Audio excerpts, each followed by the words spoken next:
Sobat Widyaloka, welcome to Widyaloka Podcast. Berbagi cerita inspirasi, membangun prestasi.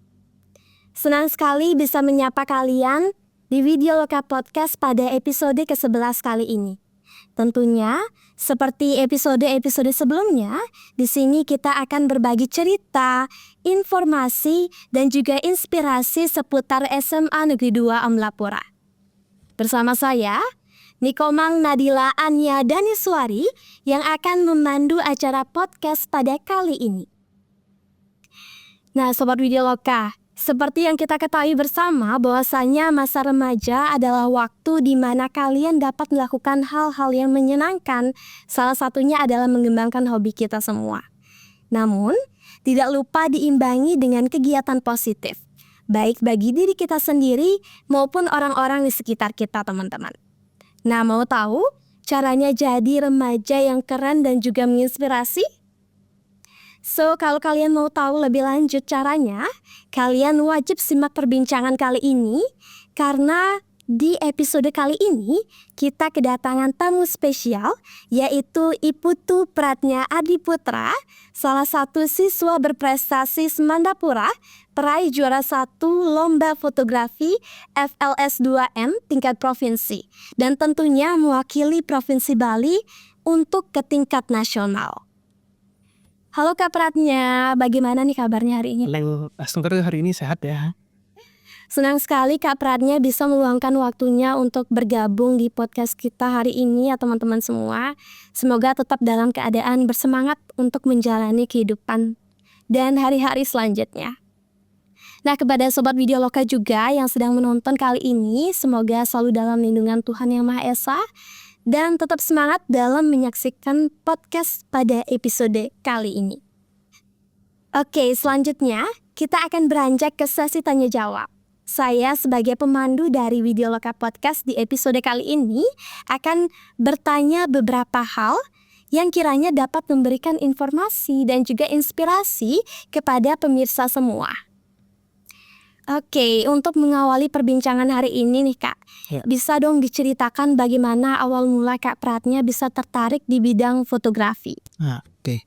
Jadi ini ceritanya itu agak jauh ke belakang ya. Jadi dulu itu waktu mulai tertarik itu sebenarnya saya dari kelas 6 SD. Kelas 6 SD itu waktu itu ada pameran pembangunan di jalur 11 ya namanya, Jalan Veteran. Di situ di stadion ada pameran waktu itu pameran pembangunan tahun 2000 berapa ya saya kelas 2018 kalau nggak salah. Nah di situ tuh rasanya KPK pertama kali buka stand. KPK itu namanya adalah Komunitas Fotografi Karangasem. Jadi waktu itu saya penasaran tuh, kok bisa ya kayak kegiatan sehari-hari kayak mancing, orang jala ikan itu kok bisa diabadikan dengan istilahnya kalau zaman gimana ya, simpelnya itu cakep lah, enak dilihat gitu. Dari situ kayak saya mulai tertarik untuk menekuni. Nah kalau untuk di kamera sendiri, saya tuh pertama kali tahu apa itu kamera, ngoperasiin kamera itu dari kelas 2 SD. Waktu itu ada pernikahan paman saya yang kedua. Beliau itu punya kamera Canon 1300D waktu itu. Dan itu kamera yang termasuk entry level ya pada zamannya. Jadi waktu itu udah saya mulai tahu apa itu shutter, fungsinya shutter itu buat apa, terus cara motret gimana, autofocus itu apa gitu. Dan udah mulai nyoba-nyoba waktu itu, walau hasilnya ya hasil foto bocah ya gimana ya, buram dan segala macamnya lah. Dan akhirnya setelah lihat pameran foto tuh jadi kayak kok jadi pengen ya untuk bisa jadi seperti orang-orang yang punya hasil kayak begini. Akhirnya mulai tuh. Nah sayangnya waktu saya kelas 6 SD waktu mulai tertarik itu kamera yang saya pakai dulu itu rusak. Udah nggak dibenerin lagi, udah kelar lah, udah dirongsokan kayaknya. Setelah itu kayak ya udah kita coba, aku coba pakai HP dulu, belajar otodidak pelan-pelan. Akhirnya di kelas 7 SMP akhirnya aku dibeliin kamera sama paman, Canon 650D. Waktu itu dibeli bekas. Dan semenjak punya kamera itu jadi banyak eksperimen. Pokoknya dulu tiap bawa kamera lihat apa aja di jalan, lihat motor, lihat tanaman, foto. Dulu tuh waktu masih gimana ya, waktu masih wajar karena kayak anak bocah dapat mainan baru kan. Apa aja ditemuin potret gitulah. Gitu. perjalanannya dulu. Berarti selain pamannya kakak nih, mungkin orang tua ada yang menekuni di bidang fotografi atau enggak sih kak? Oh, kalau orang tua nggak ada ya. Even paman pun sebenarnya, paman itu kan guru. Dia tuh beli kamera, yang paman kedua itu dulu di kapal pesiar kan. Dia tuh beli kamera cuma karena iseng aja, kayaknya bagus buat ngabadiin momen gitu. Sebenarnya nggak ada basic sama sekali. Dan ini juga yang bukan menghambat ya, kayak jadi keterbatasan. Karena kan biasanya kalau anak-anak yang punya mungkin orang tuanya fotografer atau saudaranya fotografer, dia bisa dapat equipment dari orang tuanya. Misalnya kayak udah tuh papa ada kamera nganggur pakai aja gitu. Atau apa ilmunya bisa turun juga gitu. Tapi saya karena nggak ada, jadi terpaksa harus benar-benar sendiri. Oke, selanjutnya nih kak, menjadi juara di FLS 2N tingkat Provinsi Bali, mungkin bisa dijelaskan ya kepada pemirsa semua, FLS 2N itu apa sih kak? Oke. Jadi mungkin buat pemirsa yang belum tahu ya, FLS 2N itu sebenarnya singkatan. Kepanjangannya itu adalah Festival Lomba Seni Siswa Nasional. Jadi lomba ini tuh lomba yang cukup bergengsi ya buat kita anak-anak sekolah gitu. Dari SD, SMP sampai SMA. Nah, saya tuh baru tahu FLS 2N ini semenjak SMA. Semenjak kelas 11, semenjak ikut lomba inilah saya baru tahu. Dan ternyata lomba ini tuh dulu bergengsi banget. Karena dulu pemenangnya pasti ke Jakarta kan. Yang menang di provinsi itu pasti dikirim ke Jakarta. Dan semenjak COVID, pamor lomba ini tuh jadi turun. Jadi karena kan dulu tuh nggak boleh bikin acara karena PSBB kan dulu. Akhirnya semenjak 2021 mulai naik lagi, tapi dulu sistemnya itu online. Dan akhirnya di tahun 2024 udah mulai offline nih. Jadi mulai naik lagi pamornya gitu. Oke, untuk lombanya sendiri nih kak, proses awal kakak mengikuti lomba ini hingga meraih juara 1 itu bagaimana kak? Bagaimana proses kakak mengambil videonya, dari bulan apa sampai bulan apa sih kak? Oke. Jadi ini agak sedikit koreksi ya teman-teman, foto ya, bukan video, karena saya kan lomba fotografi bukan lomba film pendek gitu. Sebenarnya persiapannya ini tuh panjang, bisa bilang panjang, bisa dibilang enggak, karena nanti ada plot twist sendiri di dalamnya. Panjang itu karena mulai diinfoin itu dari bulan Februari atau bulan Maret rasanya. Mulai diinfoin waktu itu saya lagi mau ke kelas, waktu hari Jumat juga rasanya. Itu dicari sama pembina saya, Pak Agus Suryanata namanya.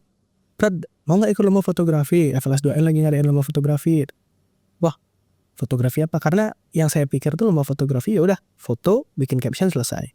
Ternyata foto yang ada di FLS 2N ini unik. Dia itu mengusung kayak bukan saluran ya, kayak aliran foto story. Jadi foto yang bercerita, foto yang kita buat banyak foto, bisa 6-9 foto, bahkan sampai 12 foto, yang dimana kita harus membuat caption, membuat narasi, gimana sih hubungan antar foto tersebut. Jadi kita itu membuat pembaca atau orang yang melihat foto tersebut seperti nonton film. Kayak di kepalanya mereka, di otaknya mereka tuh kayak mereka mikirin scene per scene dari fotonya dengan baca narasi kita. Ini tuh tantangan yang baru, benar-benar baru buat saya. Kayak saya aja baru tahu ada aliran foto story. Kayak menarik ya, ngambil foto biar kayak film.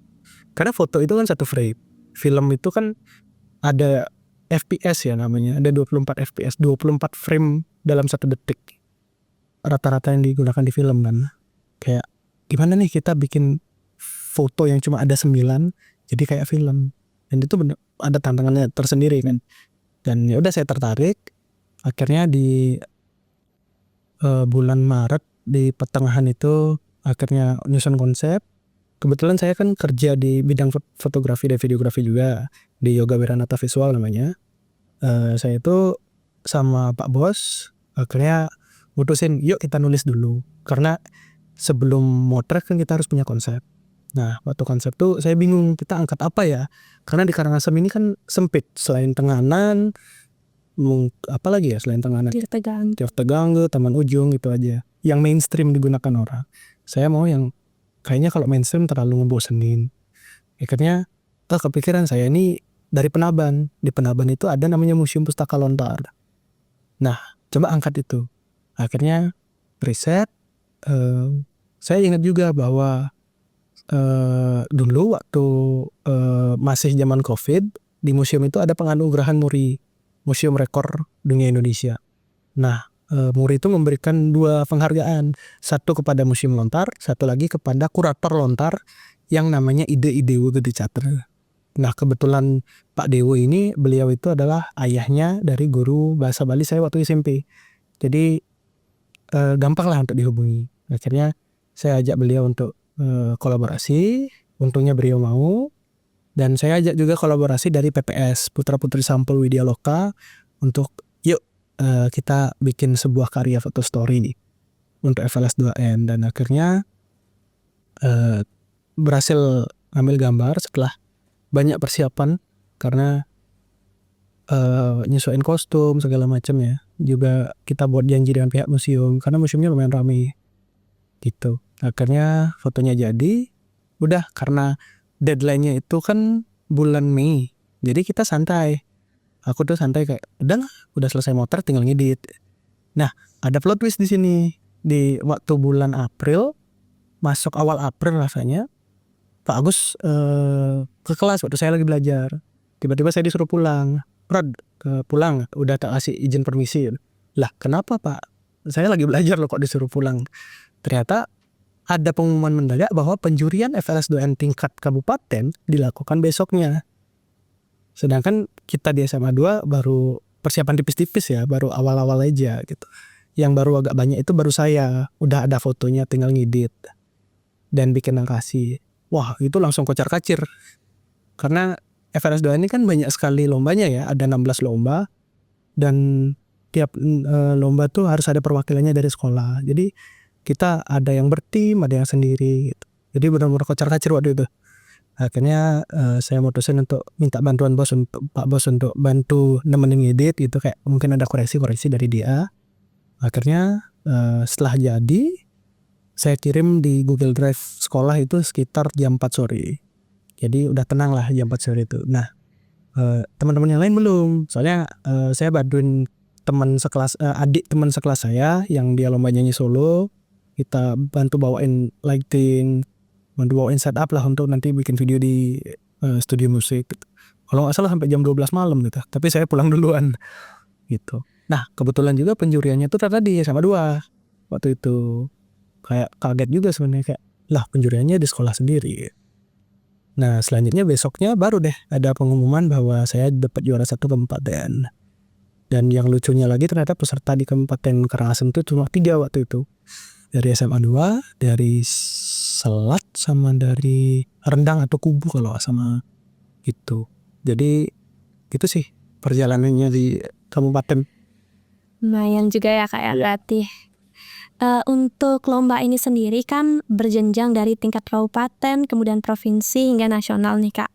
Gimana sih perasaan Kakak saat pertama kali mengetahui kalau Kak Pratnya itu dari perwakilan SMA 2 itu menjadi juara 1 di lomba fotografi pada tingkat provinsinya dan lanjut ke tingkat nasional? Oh, oke. Jadi ini langsung ke provinsi. Tapi sebelum itu kita persiapannya dari kabupaten dulu ya. Karena kan di kabupaten tuh kita lanjut ke provinsi dan kita harus motret ulang di provinsi. Itu kita berangkat itu di bulan Mei. Tanggal 2 Mei pas di hari pendidikan kita berangkat.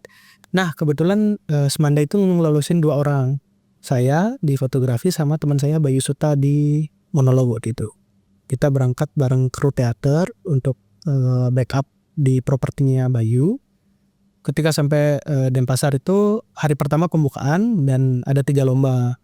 Waktu itu kalau nggak salah cipta cerpen, cipta puisi, sama apa yang lagi satu lupa saya. And then setelah itu di hari kedua baru fotografi tanding.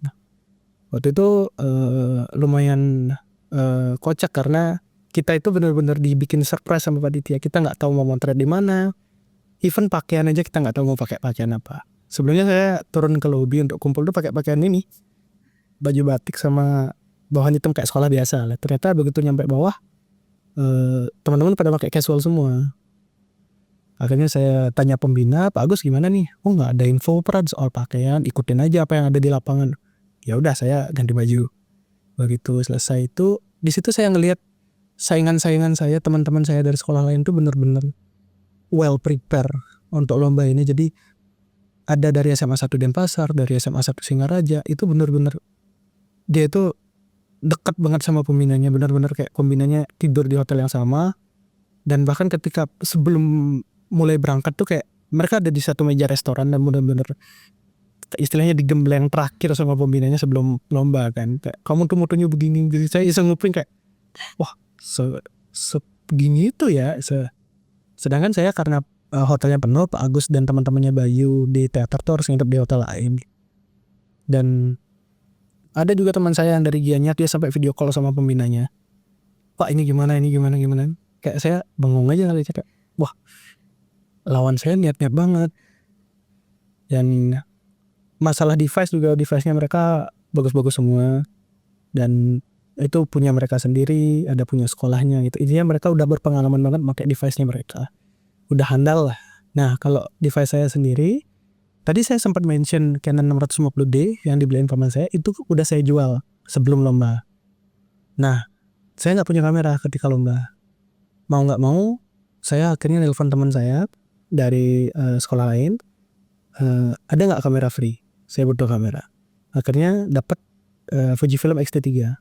Nah kebetulan dengan brand Fujifilm ini saya udah cukup terbiasa pakai. Karena di kantor yang saya gunakan untuk motret waktu penyisian kabupaten itu juga Fujifilm XS10 punya kantor. Karena waktu saya lomba kantor itu ada job, jadi mau nggak mau saya harus cari kamera lain. Untungnya dapat Fujifilm X-T3, jadi saya udah cukup familiar. Tapi karena Fujifilm X-T3 tuh bener-bener beda, karena itu seri profesionalnya dari Fujifilm. Bener-bener dial-dialnya itu semua manual, jadi bener-bener harus adaptasi ulang. Dan H-2 sebelum lomba saya minta tolong ke dia, namanya Reza. Halo Rez, aku butuh kamera, bisa nggak bantuin? Oh pakai Prada. Ya udah, akhirnya saya berangkat pakai kamera yang dipinjam. Dan di sana setelah saya tanya-tanya, ini kamera siapa? Oh kamera pribadi, kamera sekolah. Kerasa wah keren-keren ya mereka gitu, kameranya yang cukup high end dan itu apalagi milik sendiri gitu, luar biasa. Akhirnya kita berangkat dan kita motret di zona heritage di Gajah Mada, Jalan Gajah Mada Denpasar. Dan itu tuh bener-bener di sana ada banyak banget lokasi crowded. Pasar ada 2, ada satu tukad atau sungai yang rame gitu. Ada pasar Kumbasari, ada pasar Bandung, sama ada tukad Bandung. Itu objek wisata juga di sana dan lumayan rame masyarakat. Nah, di situ kita benar-benar dilatih untuk lihat momen, karena kita benar-benar dilepas aja sama panitia. Kayak ya udah kita turun dari mobil, kita sampai sana jam 10 kalau nggak salah. Jam 1 kami jemput lagi. Silakan kumpul di sini. Saya itu ditinggal. Saya yang pertama kali ke sana kan kayak ini di mana gitu. Tapi untungnya ya teman-teman pada misah semua. Saya jalan-jalan sendiri. Dan ini juga pengalaman itu penting ya. Kalau kita lomba, kalau kita kerja segala macam. Karena kalau saya nggak punya pengalaman sebelumnya, mungkin saya akan bingung di sana. Karena di tempat kerja tuh diajarin gimana kita ngobrol sama orang, gimana kita bisa buat orang nyaman ngobrol sama kita. Karena kan tugas fotografer kan itu. Ketika misalnya prewed atau gimana, kalau klien nggak nyaman kan susah. Iya. Gimana kita bisa adaptasi cepat sama sekitar dan berbagai macam. Gimana kita ngelihat momen itu terjadinya cepat banget. Gimana kayak contoh misalnya ada tukang parkir lagi mundurin motor, kan nggak mungkin kita stop kan. Bentar gitu, saya mau foto kan nggak mungkin gitu. Harus cepet sih kak. Tangan tuh kayak jari telunjuk tuh harus tetap di shutter kamera kita ya, standby. Dan itu yang benar-benar membantu saya waktu lomba. Kayak jadi udah kayak anggap aja lagi kerja lah. Dan akhirnya muter-muter di Denpasar, di kota tuh, dan bener-bener panas. Bener-bener kayak Denpasar kan panas banget. Iya. Kayak wah saya tampilan udah acak-acakan kan, udah gini. Dan saya nggak tahu kondisi teman-teman yang lain gimana, karena emang jauh kan. Teman-teman itu pada mayoritas motret di pasar, saya di pinggir jalan. Jadi bener-bener beda sendiri lah. Akhirnya ketemu lagi, kumpul, dan ternyata teman-teman tuh kondisinya nggak jauh lebih baik dari saya. Ada yang kotor, ada yang rambutnya berantakan lah bawahnya. Akhirnya kami dijemput balik ke hotel dan ada drama lagi setelah itu. Waktu itu kebetulan namanya tanggal 3 Mei 2024, bisa dicek di kalender, itu hari Jumat. Dan saudara-saudara kita yang muslim waktu itu kan sedang sholat Jumat ya, karena pas jam 1 kita lewat di Polda Bali. Jalan menuju hotel tuh harus lewat Polda Bali, dan di Polda Bali itu kan ada masjid. Masjidnya itu penuh banget dan macet. Dimana perjalanan ke hotel harusnya cuma 15 menit, jadi 30-45 menit. Masalahnya adalah jam 3 kita udah harus presentasi. Jadi waktu kita untuk ngedit, waktu kita untuk bikin caption itu udah kepotong. Kepotongnya jauh banget. 30 menit kan lumayan banget itu. Jadinya ketika turun dari bis udah nyampe hotel tuh bener-bener udah kacau lah, udah pada lari-larian buat ke kamar, buat ngedit segala macam. Dan akhirnya untungnya bisa selesai, dan untungnya saya tetap ingat buat bikin caption, karena banyak dari teman saya dari kabupaten-kabupaten lain tuh dia kayak yes fotonya udah selesai, fotonya udah selesai. Begitu saya tanya udah bikin caption, dia panik, dia lupa bikin caption. Dan mungkin itu yang bantu saya buat dapat nilai lebih dibanding Yapek. Dan akhirnya setelah presentasi karya waktu itu, jurinya ada 3, dan itu saya nggak kenal sama jurinya, cuma kata panitia itu mereka udah profesional di bidang foto pastinya kan, karena ini lomba yang bergengsi banget. Dan akhirnya gitu, lomba berakhir hari itu dengan presentasi gitu. Kan tadi kakak bilang kalau lomba ini adalah lomba yang bergengsi nih kak. Dari pengalaman-pengalaman yang tadi udah kakak ceritain, mungkin ada nggak sih kak momen paling berkesan dalam perjalanan kakak dari kabupaten sampai ke provinsi dan juga yang nantinya lanjut ke tingkat nasional? Yang paling berkesan itu sebenarnya bukan lomba, bukan gimana ya, bukan lombanya berkesan, tapi yang berkesan itu saya ketemu banyak orang. Ketemu orang yang benar-benar berusaha banget untuk dapat apa yang dia impikan. Dapat ketemu orang yang, karena di daerah itu kan ramai banget. Ada yang saya ngeliat kayak orang yang berjuang hidup dari dia jualan tisu. Pokoknya banyak hal lah. Ada orang yang kaya banget, ada orang yang miskin banget. Itu kayak nambah kacamata baru di saya, kayak ini tuh nggak cuma sekedar lomba. Saya ngelihat teman-teman saya yang lain, usahanya mereka buat bisa nampilin yang terbaik. Itu yang masih saya kepikiran sampai sekarang gitu. Kayak saya ngerasa beruntung banget bisa, jangankan untuk ikut lomba ya, untuk juara ya, jangankan untuk juara, bisa ikut sama mereka aja udah syukur banget. Karena mereka berasal dari, mereka gimana ya, satu mereka dari kota, dari Denpasar, Gianyar. Mereka punya akses lebih untuk ke bidang ini. Mereka punya privilege lebih. Mereka punya kamera, punya device yang bagus. Mereka punya dukungan yang berbeda. Mereka bahkan ada yang les sampai. Beda dengan saya yang otodidak kan gitu. Mereka dapat pendidikan yang beda. Mereka ikut workshop. Saya tahu ikut workshop itu bagus. Cuma budget saya belum nyampe ke sana gitu sih. Dan itu yang bikin berkesan banget selama saya lomba. Oke. Tadi juga kakak udah bilang dari persiapan kakak dari kabupaten ke provinsi. Nah selanjutnya gimana sih kak persiapan kakak yang setelah lolos di provinsi menjadi juara 1 lanjut ke tingkat nasional? Oke, jadi ini sebenarnya perlu diluruskan sedikit ya. Saya itu setelah tahap provinsi ada tahap semifinal dulu. Semifinalnya ini sudah masuk tingkat nasional.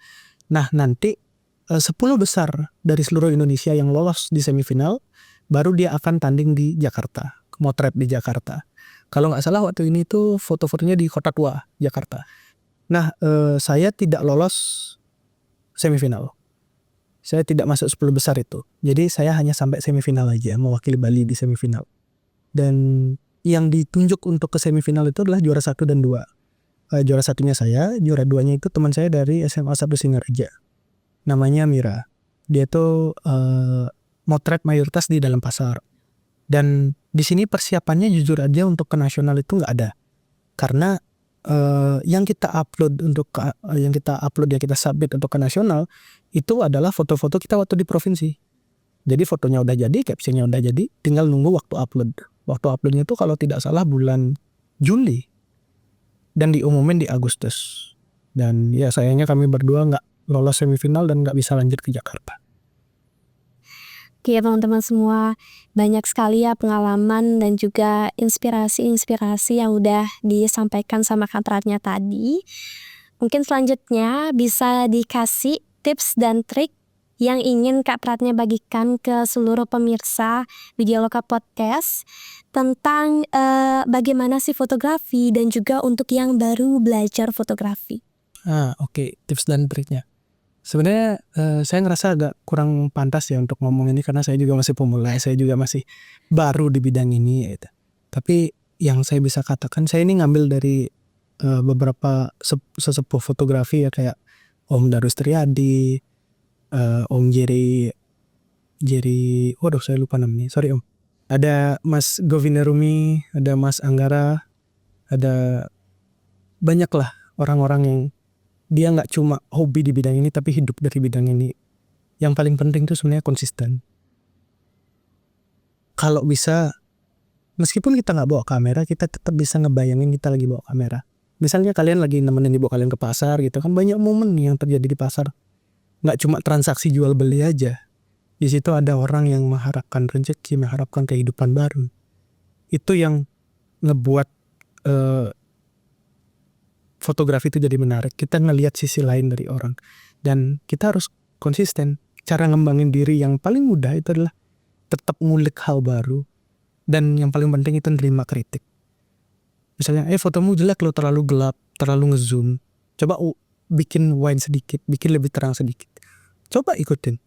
Kalau kita cocok, lanjut. Kalau kita nggak cocok, itu bukan selera foto kita, ya udah jangan. Jangan kita ketika kita baru ngerasa udah punya pengalaman, kita nggak menerima kritik. Jangan kayak gitu. Karena kalau kita udah mulai tidak menerima kritik, itu adalah awal jatuhnya kita. Karena kan kita nggak bisa ngelihat satu hal dengan satu sudut pandang. Kita perlu orang lain, karena manusia kan makhluk sosial. Gitu sih. Oke, pertanyaan terakhir nih Kak. Dari Kak Pratnya sendiri kan merupakan siswa kelas 12. Yang dimana di SMA 2 ini kakak duduk di bangku kelas 12-8 ya Kak ya. Bagaimana sih Kak harapan Kak Pratnya untuk SMA Negeri 2 Amlapura ke depannya? Karena kan di tahun ini kakak juga akan meninggalkan sekolah ini untuk melanjutkan pendidikan atau bagaimana itu. Bagaimana sih harapannya untuk seluruh siswa di sekolah ini? Kalau harapannya untuk seluruh siswa mungkin agak berat ya, karena kan saya juga siswa di sini gitu. Harapannya mungkin nggak muluk-muluk, untuk bisa keep up lah, karena persaingan sekarang kan benar-benar ketat banget. Dan saya juga mau nambahin juga, karena kan tahun depan akan ada FLS 2N lagi, ya mungkin bisa mengirim perwakilannya lebih banyak mungkin. Soalnya ekstra di Semanda kan cukup relate lah dengan lomba-lomba yang ada di FLS 2N itu. Teater bisa ngirim di monolog, even sekarang fotografi videografi juga udah ada ekstranya. Tinggal gimana caranya untuk keep up, untuk ngembangin itu, dan kita bisa bersaing sama Semansa Denpasar yang namanya udah besar baku. Sama bahkan SMA 1 Singaraja yang dulunya mirip-mirip kita, sekarang mereka bisa berkembang gitu. Kenapa kita enggak? Gitu sih. Itu tadi teman-teman semua Sobat Widyaloka tentang pengalaman dan juga kisah inspiratif dari Kak Pratnya sendiri. Terima kasih Kak Pratnya karena telah menyempatkan waktu untuk hadir di sini dan berbincang bersama kami. Oke, Sobat Widyaloka semua, sampai di sini perbincangan kita pada episode kali ini. Ikuti terus dan jangan sampai ketinggalan episode-episode berikutnya karena akan banyak sekali kisah inspirasi dan juga informasi seputar SMA Negeri 2 Amlapura. Supaya tidak ketinggalan informasi, jangan lupa untuk subscribe, like, dan juga komen channel YouTube kami, Semandapura. Oke teman-teman semua, saya Nadila, pamit undur diri, dan terima kasih kepada seluruh teman-teman yang udah mau menonton podcast kali ini hingga akhir. Sampai jumpa di pertemuan selanjutnya.